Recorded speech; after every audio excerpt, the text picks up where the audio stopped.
నిన్న కర్లా రాజేష్ రీపోస్ట్ మటన్కి సంబంధించి మందకృష్ణ మాదిగ గారు ప్రెస్ క్లబ్లో ప్రెస్ మీట్ ఏర్పాటు చేయడం జరిగింది.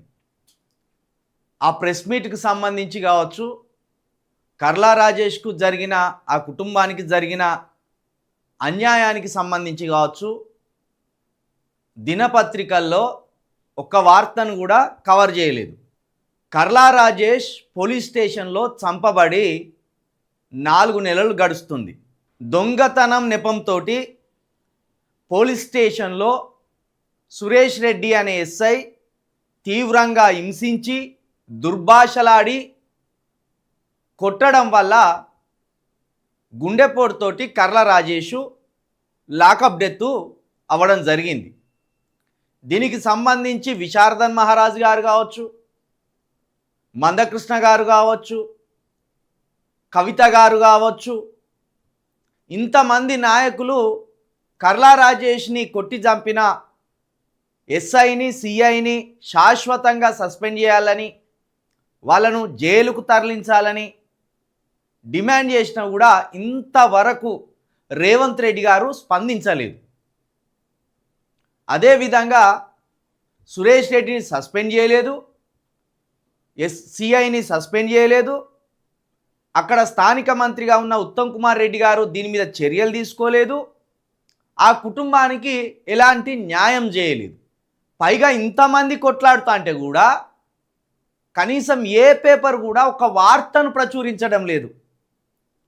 కర్లా రాజేష్ అనే ఒక మాదిగ సామాజిక వర్గానికి సంబంధించిన అబ్బాయి చిన్న దొంగతనం నెపంతో లాకప్ డెత్ జరిగితే కనీసం ఈనాడు పేపర్తో పాటు, ఆంధ్రజ్యోతి పేపర్తో పాటు, నమస్తే తెలంగాణ పేపర్తో పాటు ఏ ఒక్క పేపర్ కూడా ఆ లాకప్ డెత్కు సంబంధించిన వివరాలను కానీ, ఆ లాకప్ డెత్ మీద లీడర్లు చేస్తున్న నిరసనను కానీ, న్యాయం కోసం మాట్లాడుతున్న తీరును కానీ ఒక్క పేపర్ అంటే ఒక్క పేపర్ కూడా కవర్ చేస్తలేదు. దీన్ని బట్టి మాదిగ వారికి దినపత్రికలు ఇస్తున్న ప్రాధాన్యత ఏంది, వాళ్ళ సమస్యల పట్ల, వాళ్ళ బాధల పట్ల ఈ పత్రికలకున్న బాధ్యత ఏంది అనేది కూడా మనం ఒకసారి ప్రశ్న వేసుకోవాలి.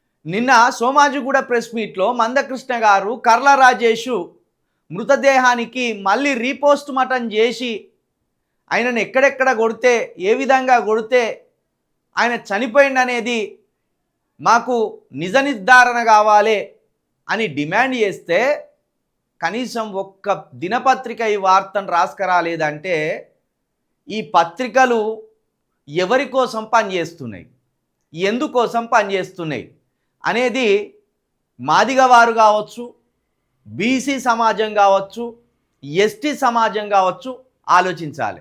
తెల్లారి లేస్తే కేటీఆర్, హరీష్ రావు, కేసీఆర్ వార్తలు నమస్తే తెలంగాణలో. తెల్లారి లేస్తే ఆంధ్రజ్యోతిలో జగన్ని తిట్టుకుంటూ ఒక వార్త, చంద్రబాబు నాయుడిని ఓడుకుంటా ఒక వార్త. ఇక వెలుగు పేపర్లో కాంగ్రెస్ నాయకులను ఓడుకుంటా వార్తలు. ఇక ఈనాడు యథావిధిగా జగన్ని తిట్టడం, లేకపోతే చంద్రబాబు నాయుడిని పొగడ్డం, మోడీని పొగడ్డం, వాళ్ళ గొప్పతనాలు వాళ్ళు రాసుకోవడం. మరి ఇందుకే మీరు పేపర్లు పెట్టుకున్నారా? ఈ పేపర్లను మేము ఎందుకు కొనాలి? ఈ పేపర్లను మేము ఎందుకు చదవాలి? మాదిగ వారిపై జరుగుతున్న దాష్టికాలను రాయకుండా, మాదిగ వారి మీద జరుగుతున్న హింసను రాయకుండా, బీసీల మీద జరుగుతున్న హింసను రాయకుండా, బీసీలకు జరుగుతున్న అన్యాయాన్ని రాయకుండా, ఎస్టీలకు జరుగుతున్న అన్యాయాన్ని రాయకుండా ఈ పేపర్లు మేము ఎందుకు కొనాలి? ఎవరి కోసం కొనాలి? ఎవరి ఆస్తులు పెంచడానికి ఈ పేపర్లను కొనాలి మేము? కాబట్టి ఈ పేపర్లను ఇక మనం కొనవలసిన అవసరం లేదు. నెట్ బ్యాలెన్సే వేసుకుంటాం, ఆన్లైన్లో చూసుకుంటే సరిపోతుంది. ఇంత దుర్మార్గమా?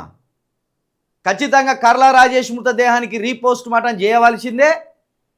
ఆయనను ఎంత తీవ్రంగా హింసించి, ఎంత దారుణంగా కొడితే ఆయన మరణించింది అనేది తెలియవలసిందే. ఈ హోం మంత్రిగా ఉన్న రేవంత్ రెడ్డి గారు, ముఖ్యమంత్రిగా ఉన్న రేవంత్ రెడ్డి గారు దానికి జవాబు చెప్పవలసిందే. అక్కడ మంత్రిగా ఉన్న ఉత్తమ్ కుమార్ రెడ్డి గారు, ఎమ్మెల్యేగా ఉన్న వాళ్ళ భార్య గారు దీనికి బాధ్యత వహించవలసిందే. సురేష్ రెడ్డిని శాశ్వత సస్పెండ్ చేయవలసిందే, ఆయనను జైలుకు తరలించవలసిందే. ఇంతమంది రెడ్డిల పాలనలో రెడ్డిలు అధికారులుగా ఉన్న స్టేషన్లో ఒక మాదిగ వారిని కొట్టి చంపడం అనేది ఎంత దుర్మార్గం అనేది ఈ రాష్ట్ర ప్రజలు ఆలోచించాలని కోరుతున్నాం. రీపోస్ట్ మటన్ చేయవలసిందే. ఒక మాదిగ వారే కాదు, రేపుకి ఇది బీసీలకు కూడా రావచ్చు, ఈ పరిస్థితి ఎస్టీలకు కూడా రావచ్చు.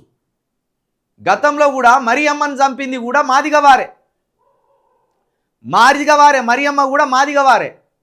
మరియమ్మను కూడా లాకప్ డెత్ చేసిండ్రు కేసీఆర్ హయాంలో, కేసీఆర్ గారు ముఖ్యమంత్రిగా ఉన్న సమయంలో.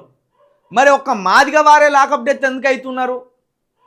మాదిగవారి మీదనే ఈ దాష్టికాలు ఎందుకు జరుగుతున్నాయి? లేకపోతే మాలవారి మీదనే ఎందుకు దాడులు జరుగుతాయి? లేకపోతే మాలవారి మీదనే ఎందుకు కుల సమానత ఉంటుంది అనేది ఒకసారి బీసీ ప్రజలు కూడా తమ హృదయంతో ఆలోచించాలి. కేసీఆర్ హయాంలో మరియమ్మను లాకప్ డెత్ చేత్తిరి, ఇప్పుడు రేవంత్ రెడ్డి గారు రాగానే కర్ర రాయేష్ను లాకప్ డెత్ చేత్తిరి. జై భీమ్ సీమను చూసినట్టు అనిపిస్తుంది. న్యాయం దొరకదా? ఇక ఖచ్చితంగా దీనికి హోంమంత్రిగా ముఖ్యమంత్రిగా ఉన్న రేవంత్ రెడ్డి గారు బాధ్యత వహించవలసిందే. సురేష్ రెడ్డిని శాశ్వతంగా జైలుకు పంపవలసిందే.